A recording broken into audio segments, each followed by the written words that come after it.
On l'adore, il a joué avec Lelouch, évidemment, c'est Camping, Les Vents Contraires, Les Misérables avec Bébel, et puis évidemment, vous êtes un imitateur, Antoine Duléry, je dis ça parce que c'est le titre de ce livre, préfacé justement par Claude Lelouch, Antoine. Oui, j'étais très fier. Et l'histoire d'un gamin qui faisait des imitations devant ses grands-parents, et puis qui s'est dit, qu'est-ce que c'est génial de s'amuser comme ça, et de faire rire. Oui, c'est les premières représentations que j'ai faites, c'est en imitant les gens du cru en Bretagne. C'était pas du tout, j'imitais pas des gens connus, j'imitais le livreur de vin, le marin-pêcheur qui s'occupait de la maison de mes grands-parents. Voilà. Donc c'est comme ça. Et là, j'ai pu commencer à capter l'attention des gens et à sortir de ma petite carapace de petit garçon timide. Alors, faire rire, d'un coup, je me dis, c'est merveilleux parce qu'évidemment, on attire l'attention, on prend plus confiance en lui, en soi.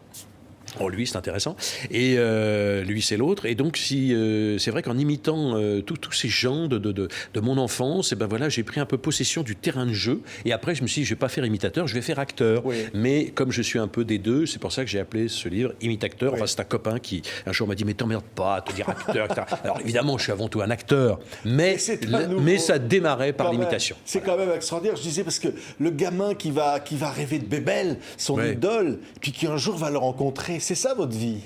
C'est-à-dire que j'ai eu beaucoup de chance parce que j'ai rêvé effectivement de mes idoles et après j'ai eu la chance de les rencontrer et même de devenir ami avec eux. Donc je suis vraiment encore une fois ce petit garçon qui rentrait dans le film un peu comme dans La Rose pourpre du Caire. Je rêvais de gens et je les ai rencontrés à mon plus grand étonnement. Maintenant, quand je me retourne en arrière, s'il y a 40-50 ans on m'avait dit tu deviendrais très ami avec Jean-Paul Belmondo, Johnny, et Aznavour, etc., j'aurais été le premier surpris parce que ce ne sont pas des gens que j'ai dragués, ce ne sont pas des gens qu'on drague, ce sont des gens qui m'ont donné leur amitié. Et ça, pour moi, c'est ma plus grande fierté. Vous arrivez 4 fois, vous ratez le conservatoire. 4 fois, je suis un grand calé. Vous arrivez quand même dans le cours Simon. Là, et après le cours Florent. Oui, le cours Florent, on vous fait jouer Molière. On vous fait jouer quoi, le rôle du sosie? Oui. Alors c'est marrant. Ça tombe bien pour un imitateur. Oui, parce que finalement, le sosie, est-ce que c'est devenir le sosie, jouer sosie, est-ce que c'est devenir le sosie d'un autre, imiter, est-ce que c'est devenir le sosie de celui qu'on imite? Enfin, c'est très psychanalytique ce que je raconte, mais c'est vrai que quand j'ai couché tout ça sur le papier, j'ai dit c'est marrant parce que la première scène qu'on me demande d'interpréter, c'est sosie, c'est quand même drôle. Ouais. Et le premier rôle qui me fait connaître, c'est tout ça pour ça, le film de Lelouch, où il me demande d'imiter. Donc tout ce que j'avais fui, c'est-à-dire l'imitation, finalement m'est revenu. Et puis après, j'en ai fait un spectacle dont je parle aussi beaucoup dans le livre pour dire bon, maintenant, allez, voilà, maintenant qu'on me connaît comme acteur, je vais montrer aussi ce don que j'avais laissé en contrebande, ce don d'imitateur. Voilà, c'est pour ça que, encore une fois, ce livre s'appelle comme ça. Alors, on y parle de Gérard Philippe, on y parle d'acteurs que vous allez croiser. Vous avez un jour Arletty au téléphone. Vous réalisez vos rêves? Oui, enfin, pas tous, sinon il faut toujours en avoir, mais c'est vrai que j'avais l'audace des timides. Voilà. Alors, effectivement, un jour, j'ai vu que Arletty était dans le bottin et je me suis dit, je vais l'appeler. Et je l'ai appelé. Et j'ai entendu sa voix cristalline au téléphone. Et j'avais la voix des Visiteurs du Soir, des Enfants du Paradis. Et j'ai eu une espèce de liaison téléphonique avec Arletty, que j'ai appelé plusieurs fois comme ça dans ma vie. C'était marrant, oui. Mais il fallait, encore une fois, cette espèce d'audace des grands timides qui m'ont fait faire des choses comme ça. Mais je l'ai fait avec plaisir, avec bonheur et surtout sans me forcer. Oui. Alors c'est vrai que sur la scène du théâtre, par exemple, c'est Huster.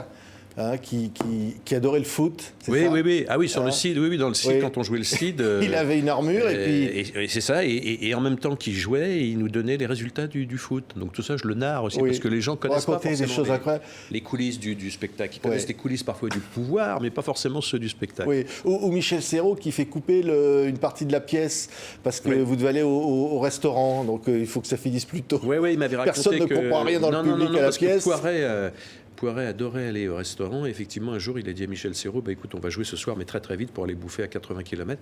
Et Michel lui a dit, mais c'est pas possible, la pièce dure 3 heures, je sais pas quoi, le temps qu'on y a. Oui, non, t'inquiète pas, on va jouer plus vite que d'habitude. Et ils ont joué la pièce en 1h10, il n'y a pas eu un rire. Mais tout ça est dans le livre. Oui, c'est plein d'anecdotes. Plein d'anecdotes de gens que j'ai rencontrés. Ouais, évidemment, après, vous devenez ami avec tous ces gens-là. Serrault, un jour, vous dit, alors, tu m'imites encore? Oui. Parce que finalement... Il savait que je l'imitais. Alors, je n'osais pas le faire devant lui, mais il savait, parce qu'il savait que j'étais très client et que je l'aimais beaucoup. Il me l'a bien rendu, d'ailleurs. Il était toujours très sympathique avec moi. Et un jour, il m'a dit, alors, tu m'imites toujours? Et je fais, non, tu parles, il le savait. Mais j'ai pas osé lui faire devant lui. Ça fait mais quoi, j'aimais par bien. exemple, Serrault? C'est comme ça. C'est Michel Serrault, mais je l'ai tellement fait. Alors, mon vieux Patrick... Et alors, vous imitez des scènes de cinéma, par exemple, montant dans le cercle rouge. Ça, Ouais, ça je le fais. Enfin, je le pointu, fais. hein. Je vais pas les faire là parce que justement tout est dans le livre. Et puis je le fais sur scène. Donc maintenant j'évite de les faire dans la vie parce que c'est plus amusant de me voir sur scène ou de lire les anecdotes. Mais c'est vrai qu'effectivement j'ai une telle culture. J'aime tellement tous ces films qui m'ont construit que je suis capable évidemment de refaire souvent les scènes des films, pas forcément les voix d'ailleurs, mais les dialogues, tout ça parce que je suis très fait de tous ces films et de tous ces acteurs qui ont fait ce que je suis. C'est pour ça que je leur rends hommage à travers mon spectacle d'abord et ensuite ce livre, parce qu'un spectacle, c'est trop court, c'est 1h15, 1h20. Donc là, avec ce livre, je pouvais raconter beaucoup plus de choses et amener les gens, le lecteur, à ma table, voilà, comme autour d'une bonne table, et puis on va se raconter toutes les anecdotes que j'ai eu la chance de vivre avec ces types formidables. Oui, alors, on revient sur Jean-Paul Belmondo, vous allez vous retrouver sur scène avec lui. C'est quand même génial, quand même. Oui, parce que je l'ai rencontré sur le film de Claude Lelouch, Les Misérables, et après Lelouch m'a demandé est-ce que tu aimes Jean-Paul Belmondo. J'ai dit non, pas du tout, parce que tu vas jouer avec lui justement. Après tout ça pour ça, il m'a dit tu vas jouer avec lui dans Les Misérables. Et après, grâce à Jean-Paul, j'ai eu la chance de jouer avec lui dans La Puce à l'oreille, que j'ai joué 230 fois, quoi. Pas mal, hein. Donc là, on s'est bien connus. Et... Il aime bien quand vous l'imitez. Oui, ça le fait marrer. Oui, c'est quoi, par exemple? Tiens, allez, tu es belle. Voilà. Mais il faut venir voir le spectacle. Faut venir voir. Non, parce que c'est vrai que je les ai beaucoup fait, les imitations, dans toutes les émissions, mon cher Patrick. Et là, je suis un peu fatigué. Alors, non. Moi, je vais demander Johnny. Je préfère. Je demande Jean-Philippe. Vous demandez beaucoup. Je demande Jean-Philippe. Non, mais tout parce est dans que le Jean-Philippe, vous jouez dans le Jean-Philippe. Alors, déjà, on va terminer avec... sur Jean-Paul. Alors, Jean-Paul, il va très bien et il est venu voir 4 fois mon spectacle. Et effectivement, comme à un moment donné, je le fais dans le spectacle, il a beaucoup aimé, pas parce que je le fais, mais parce qu'il a beaucoup aimé l'histoire du spectacle. Et il est venu 4 fois me voir. Et ça a été ma grande fierté. Alors, Johnny, effectivement, pour revenir à Johnny, effectivement, voulait faire un film qui s'appelait Jean-Philippe, que je lui ai amené avec Fabrice Lucchini. Et Fabrice a mis beaucoup de temps à donner sa réponse, ce qui fait que ça a énervé un peu Johnny. Et un jour, j'étais chez Johnny à Marne-la-Coquette et on prenait un petit café dehors. Et puis brusquement, on l'appelle au téléphone. Alors il rentre chez lui, il ressort dans son jardin, il me rejoint, il me dit dis-moi Antoine, Fabrice a appelé, sans doute pour me donner sa réponse. Et je ne l'ai pas pris au téléphone. Je dis pourquoi tu l'as pas pris au téléphone? Parce que ma gouvernante, qui parle pas très bien le français, elle m'a dit monsieur, c'est Fabrice le kiné. Et moi, je ne connais pas de kiné qui s'appelle Fabrice. Voilà, donc je raconte toutes ces anecdotes et tout. Mais je ne vais pas tout raconter parce que tout est dans le livre, mon cher. Et ça fait tout le tour de Paris, mon cher Patrick. Même Jean Rochefort a entendu parler de cette histoire. Alors ce qui est très amusant, c'est que cette histoire, finalement, a fait le tour de la place de Paris et m'est revenue. Je ne sais pas pourquoi. Et un jour, Rochefort me dit j'en ai une bonne sur Johnny. Et il me raconte cette histoire merveilleuse que je raconte aussi dans le livre. Mais il y en a plein. Moi, je vous ai croisé un jour, Antoine, dans les coulisses d'Aznavour. C'était un de ses derniers grands spectacles à Bercy. Vous devenez ami avec Aznavour. Oui, Charles, il me dit je t'aime beaucoup parce que je t'ai vu dans Les Petits Meurtres d'Agatha Christie. Alors voilà, je voulais te dire que je suis fan. J'étais très étonné que Charles regarde ça. Et à la suite de ça, oui, on est devenus très amis. Tardivement, bien sûr, mais il était très, très, très sympa. Et je raconte aussi dans le livre que j'ai fait les 2 derniers déjeuners pas de Johnny, de Charles avec Jean-Paul Belmondo que j'avais organisé. Et malheureusement, il est parti 4 jours après. Donc j'ai fait les 2 derniers déjeuners avec Jean-Paul et Charles. Ouais, l'amitié, c'est fort. Hein. D'ailleurs, Lelouch, dans la préface du bouquin, il dit Antoine, il jouera dans tous mes films. Bébel d'ailleurs demande certains copains dans ses films. Oui. Il y a quand même cet esprit. Ouais. Hein. C'est pas mal, c'est sympa ça, ce mur. Oui, c'est-à-dire que effectivement Claude, il est très fidèle. Donc dès que j'ai fait ce livre, je me suis dit le seul qui puisse me faire une préface et qui m'a donné ce cadeau merveilleux de me faire rencontrer Jean-Paul Belmondo, c'est Claude. Donc j'ai demandé à Claude. Sinon j'aurais demandé à Jean-Paul, mais c'était un petit peu compliqué. Ouais. Donc j'ai demandé à Claude qui m'a dit tout de suite oui. Et c'est vrai qu'il est fidèle. J'ai joué depuis que je l'ai rencontré. Je crois que j'ai joué pratiquement peut-être pas dans tous ses films, mais beaucoup de films. J'ai joué 7 films avec Claude. Et Claude est un garçon effectivement qui est extrêmement curieux, extrêmement fidèle, extrêmement jeune dans sa tête. Et c'est un type merveilleux. Il a 83 ans. On a l'impression qu'il a 22 ans. Il s'émerveille de tout. Et là aussi, dans ce livre, j'en parle avec beaucoup d'amitié et de drôlerie parce que c'est un type incroyable. Donc il a lu le livre, il a été très touché de ce que je dis sur lui, comme ce que je dis sur Pierre Richard, parce que tous ces gens, effectivement, à qui dont je parle dans le livre, je leur ai offert le livre, donc ils ont été assez contents des anecdotes rigolotes qui ne racontent pas forcément d'eux-mêmes, mais que moi je me suis permis de raconter parfois à leur place. Ouais, on y découvre des anecdotes, des choses incroyables. Comment, il faut lire le bouquin, hein, comment vous allez un jour imiter Depardieu devant lui. Comment, et puis alors, il y a des personnages qui finalement, aussi, c'est la rencontre du public. C'est parce que ce qui est drôle aussi dans le bouquin, c'est toutes ces anecdotes avec les réactions du public. Oui. Parfois, à côté de la plaque. Ah bah oui, c'est pour ça que je voulais raconter aussi ça, parce que c'est vrai que c'est très amusant de voir comment les gens souvent vous confondent. Voilà, il y en a plein d'anecdotes là dans ce on vous confond avec M. Gatineau. Gatineau, alors non, Gatineau, on m'appelle Polo. On m'appelle Polo Gatineau. Ouais. Ça, on me confond pas, parce que c'est vraiment moi, on m'appelle Polo. Mais enfin, on me dit des trucs, le bouffeur de minou. Enfin voilà, donc je raconte que quand j'étais. Vous vous trouvez dans un endroit super sérieux, puis il y en a un qui dit c'est vous le bouffeur de minou. Voilà, c'est ça, exactement. Donc, comme mon fils avait 8 ans et que toute la journée, on m'arrêtait dans la rue en me disant tiens, c'est Polo le bouffeur de minou, il fallait que j'explique à mon fils que c'était que le bouffeur de minou. Je te raconterai un peu plus tard. Voilà. Et puis, c'est vrai qu'il y a des anecdotes très drôle sur les gens. Un jour, Bernard Lecoq, il était dans la rue et il entend un couple qui parle de lui. Le couple dit mais si c'est lui. La femme dit non, c'est pas lui. Si, je te dis. Puis à la fin, la femme dit mais tu sais bien, c'est comment il s'appelle, c'est celui qu'on n'aime pas. Mais je vais pas tout raconter. Ce qui est fou, c'est que finalement le public renvoie des répliques qui pourraient être dans des films ou dans des pièces. Oui, parce que le théâtre est partout. Hein. Parce que le théâtre est partout, puis le public est sans filtre, donc il dit tout ce qu'il pense. Il dit qu'il vous aime pas, qu'il vous a aimé dans tel film, qu'il n'a pas aimé dans d'autres, que voilà, que vous étiez bien, vous avez vieilli, vous êtes comme ça, je vous préfère avec les cheveux longs, vous êtes mieux avec la barbe. Enfin, c'est très amusant le public, mais c'est pas méchant de sa part, c'est qu'il est encore une fois sans filet, et il dit tout ce qu'il pense, mais gentiment, mais quelquefois c'est un peu à côté de la plaque, ou quand tu vous confonds avec un autre personnage ou avec un autre acteur.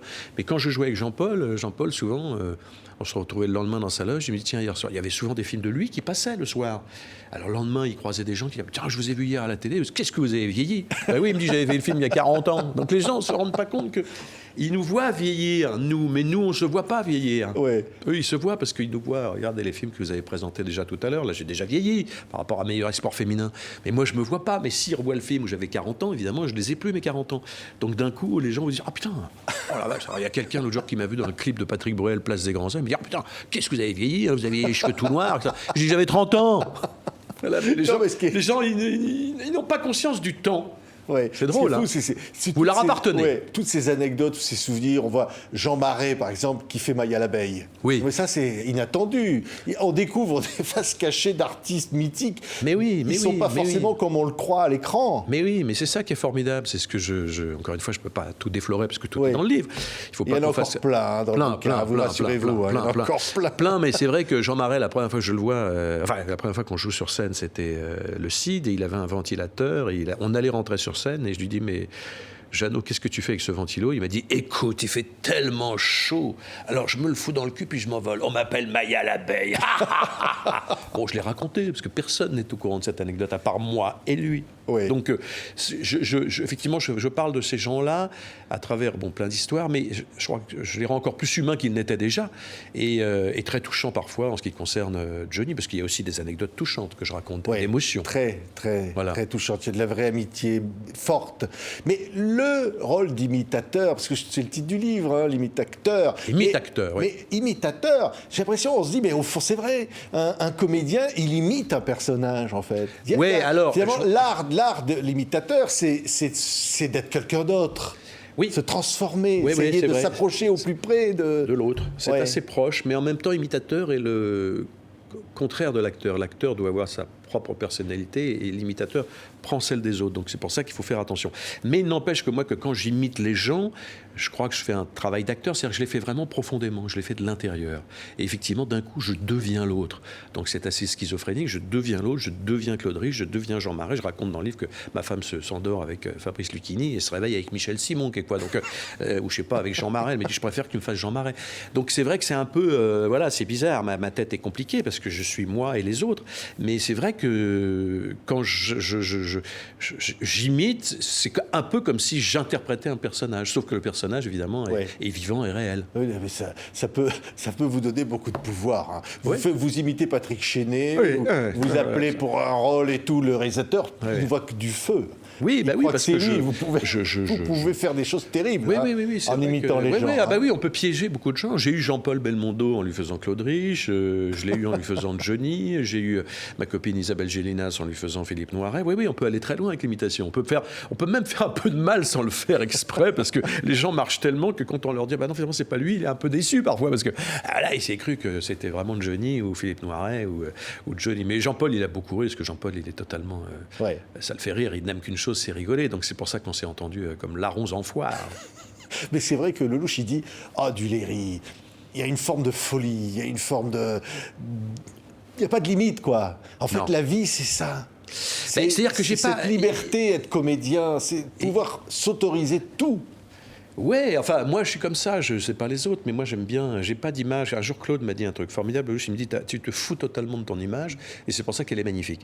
Et c'est pour ça que j'aimais des acteurs comme Serrault, qui pouvaient partir en vrille. Je me sens très proche de ces acteurs-là, parce que voilà, on vit une époque un peu plus difficile, donc beaucoup de jeunes acteurs sont obligés de pas trop déconner, et c'est pas de leur faute, parce que maintenant, dès qu'on fait un truc, voilà, oulala, attention. Mais c'est vrai qu'il y avait une vraie liberté que moi j'essaye de revendiquer, et moi me mettre une plume dans le cul, me foutre en slip en 2 minutes, faire Gatineau avec son gros bide et son slip jaune, et puis le lendemain faire le commissaire Larosière qui est très chic. J'adore faire ça. J'adore toujours faire les grands écarts, moi, vous savez, Patrick. Voilà. Ouais. Donc je reste toujours je parle toujours du petit garçon qui sommeille en moi, je reste le petit garçon qui aimait se déguiser en cow-boy et en indien, en gendarme et en voleur. Il n'y a que ça qui m'amuse. Moi, demain, on me fait un faux nez, une moustache, des trucs, on me rase la tête. C'est ça qui m'amuse. Je m'amuse comme un enfant. Si c'est pour jouer tout le temps la même chose, je m'ennuie. C'est pour ça notamment Oui. que j'ai quitté certains trucs pour faire autre chose. Oui, oui, mais jamais de méchanceté. Je pense au personnage dans Jean-Philippe, hein, la doublure de Johnny Oui. que vous interprétez. Jamais. Il n'est pas très sympathique, oui, Chris mais Sommer. bon. Mais j'aime il y a- bien les salauds. il y a Hein. quand même- Il est oui. temps que je fasse un salaud. Moi, j'adore faire les salauds. J'adore les drames. J'adore les films sombres. Contrairement à ce qu'on croit, j'adore notamment Des vents contraires, qui était un très joli film de Jalil Lesper.